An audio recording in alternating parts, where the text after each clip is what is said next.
ગુજરાતમાં સ્થાનિક સ્વરાજની ચૂંટણીનો માહોલ બરાબરનો જામ્યો છે ને આ માહોલ વચ્ચે ઉમેદવારો છે તેમના માટે કયા ગ્રહો કેવા રહેવાના છે તેમને લઈને અંબાલાલ પટેલ છે તેમણે ઘણું બધું સલાહો જે છે તે આપી છે। આમ તો તમે વિચારતા હશો કે અંબાલાલ પટેલ છે તેઓ હવામાનને લઈને આગાહી કરતા હોય છે ને હવે રાજકીય આગાહી પણ તેઓ કરવા લાગ્યા છે। હવામાનને લઈને તેઓની આગાહી ઘણી વખત આપણે સાંભળતા હોય છે, વારંવાર તેઓ વરસાદને લઈને કહેતા હોય છે ક્યાં કેટલો વરસાદ પડવાનો છે, ક્યાં કેવું વાતાવરણ રહેવાનું છે, પરંતુ આવનાર દિવસોની અંદર આ જે ચૂંટણીની અંદર જે ઉમેદવારો ઉતર્યા છે ને આ ઉમેદવારોના ગ્રહો કઈ રીતે રહેશે, કેવા ગ્રહોની અંદર શું કાર્ય કરવા જોઈએ અને જે કાર્યો કરવા છે તેમના પણ તેમણે સૂચનો જે છે તે આપ્યા છે। અંબાલાલ પટેલ છે તેમણે કહ્યું છે કે શનિ મંગળના જે ગ્રહ યોગ છે અત્યારે ચાલી રહ્યો છે, એટલે કે શનિ અને મંગળનો ગ્રહો અત્યારે ચાલી રહ્યા છે જેની અસર ઉગ્રતા બતાવે છે, એટલે કે શનિ અને મંગળના ગ્રહોની અસર જે છે તે ચોક્કસથી અનેક ઉમેદવારો છે તેમના ઉપર થવાની છે। અંબાલાલ પટેલે સૂચનો પણ આપ્યા છે કે જેની ઉપર જે અસરો થવાની છે તેમાંથી તેમને બહાર કેવી રીતે નીકળવું, કઈ રીતે તેમને પૂજા કરવી જોઈએ, શું કરવું જોઈએ, અલગ અલગ ચૂંટણી જીતવા માટે તેમણે કઈ ઉપાસના કરવી જોઈએ તે પણ કહ્યું છે। સૌપ્રથમ આપણે પહેલાં અંબાલાલ પટેલ છે તેમણે ઉમેદવારો માટે શું સૂચનો આપ્યા છે, કયા ગ્રહમાં શું કરવું જોઈએ, તેમણે શું સલાહ આપી છે, પહેલાં એ સાંભળીએ। ઉમેદવારો અંગે ગ્રહો જોવા જઈએ તો જે જ્યોતિષમાં માનતા હોય તેના માટે જ છે, જ્યોતિષમાં માનતા ન હોય તેના માટે મારે કહેવાનો કોઈ અર્થ નથી। ખાસ કરીને કાલસર્પયોગ અમૃતની પ્યાલી ઘણીવાર મોઢે માંડવા લેતો નથી।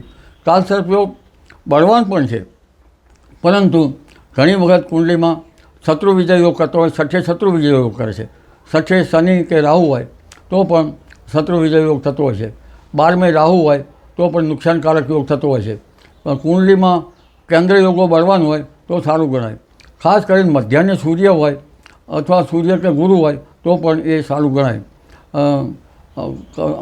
સૂર્ય મેષ રાશિનો અથવા સિંહ રાશિનો મધ્યાહ્ને હોય તો સારું ગણી શકાય। આ ઉપરાંત ગજકેસરી યોગ, હંસ યોગ, શશયોગ એ પણ મહત્ત્વના છે।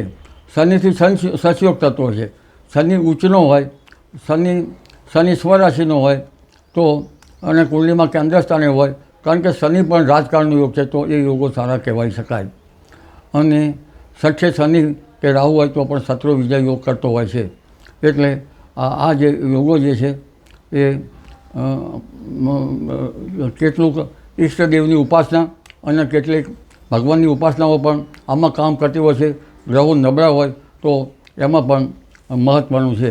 આમ છતાં ગ્રહો જે છે એ યારી આપી શકે જો કુંડલી સાચી હોય તો, એવું મારું માનવું છે। મંગળ માટે ભગવાન ગણેશની ઉપાસના કરવી સારી, કેતુ માટે કેતુના મંત્રોને ભગવાન શિવની ઉપાસના કરવી સારી રહે। શનિ માટે શનિનું દાન, રાહુ માટે રાહુના દાન કરવા યોગ્ય રહે। એટલે ઉમેદવારોમાં જોશ મંગળ શનિ યોગ અત્યારે યોગ ચાલી રહ્યો છે, આ યોગ યુદ્ધકારક છે, પરંતુ મંગળ શનિ જુસ્સાકારક પણ છે। ઘણી વખત સૂર્યમંગળના યોગો થતા હોય તો આવા યોગો સારા ગણાતા નથી। મંગળ એ યુદ્ધકારક અને સૂર્યમંગળ યોગ જે છે એ ઘણી વખત ઝઘડા કે ઘણી વખત ક્લેશકારક બાબતો બની જતી હોય છે। જોકે અત્યારે શનિ મંગળ યોગ છે, શનિ મંગળ યોગ એ પણ જુસ્સાનો યોગ છે જી। તો આ હતા અંબાલાલ પટેલ। અંબાલાલ પટેલે જે પ્રમાણે કહ્યું તે પ્રમાણે કે ચૂંટણીમાં ઉમેદવારો માટે જોશ અને જિલ્લાના ગ્રહો છે, ચૂંટણીમાં ઉમેદવારોને કાલસર્પ યોગ નેતાઓને આગળ લઈ જતા હોય છે, જે મહેનત વધુ માંગે છે, એટલે કે જે કાલસર્પ યોગ હોય છે તે નેતાઓ માટે ફાયદાકારક હોય છે, પરંતુ તેમાં તેમને મહેનત વધારે કરવી પડતી હોય છે। ચૂંટણીમાં સૂર્ય શનિ મજબૂત હોય તો ગ્રહો સારા ગણાય, એટલે કે જે ઉમેદવારો છે તેમના સૂર્ય શનિ મજબૂત હશે આ ચૂંટણીની અંદર તેમને વધુ ફાયદો થવાનો છે, તે ગ્રહો જે છે તે સારા ગણાય છે તેવું અંબાલાલ પટેલનું કહેવું છે। હવે સૂર્ય મધ્યાહ્ન હોય, સૂર્ય મેષ કે સિંહ રાશિનો હોય તો ગ્રહો સારા ગણાય। ત્યારબાદ તેમણે કહ્યું છે શશ યોગ, હંસ યોગ, ગજકેસરી યોગ, સૂર્ય ગુરુ યોગ પણ સારા ગણાય। છઠ્ઠામાં ગ્રહો શત્રુ વિજય દર્શાવે છે, છઠ્ઠા સ્થાને હોય તો તેમાં ગ્રહો શત્રુ વિજય દર્શાવે છે તેવું અંબાલાલ પટેલનું કહેવું છે। શનિ હોય તો સારો શત્રુ યોગ કહેવાય।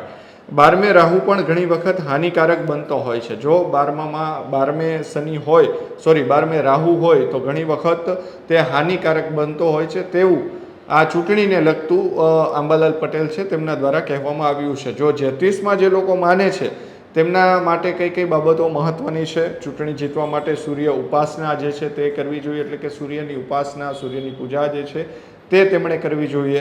સૌ પોતાના ઈષ્ટદેવની પૂજા કરવી જોઈએ. જે ઉમેદવારો છે તેમને પોતાની જીત માટે પોતાના ઈષ્ટદેવ જે હોય છે તેમની પૂજા કરવી જોઈએ. મંગળ માટે ભગવાન ગણેશની ઉપાસના કરવી જરૂરી છે. જેમને મંગળ અત્યારે જે આંબાલાલ પટેલે જે સલાહ આપી છે તેમાં કોઈને મંગળ હોય તો તેમને ગણેશજીની ઉપાસના છે તે કરવી જોઈએ. શત્રુ વિજયયોગ માટે કેટલીક સાધના હોય છે, પરંતુ તે સાધના જોખમી હોય છે. એટલે કે આંબાલાલ પટેલ છે તેમણે આ જે મેં તમને બધી ચર્ચાઓ કરી તે પ્રકારની સલાહો જે છે તે ઉમેદવારો માટે આપી છે. એટલે કે જે ઉમેદવારોને જે યોગ, જે ગ્રહો જે રીતે કામ કરતા હોય છે તે રીતે ઉપાસના પણ કરવી જોઈએ. હવે આ કેટલીક અસરકારક સાબિત થાય છે તો આંબાલાલ પટેલ અને ઉમેદવારોને જ ખબર હશે, કારણ કે આંબાલાલ પટેલ આમ તો હવામાનની આગાહી વારંવાર કરતા હોય છે. ત્યારે આ વખતે કેવા ગ્રહો જે ઉમેદવારો છે તેમના માટે રહેવાના છે અને તેમને શું શું ઉપાસના કરવી જોઈએ તેમની સલાહ અને સૂચનો જે છે તે આંબાલાલ પટેલે આપ્યા છે.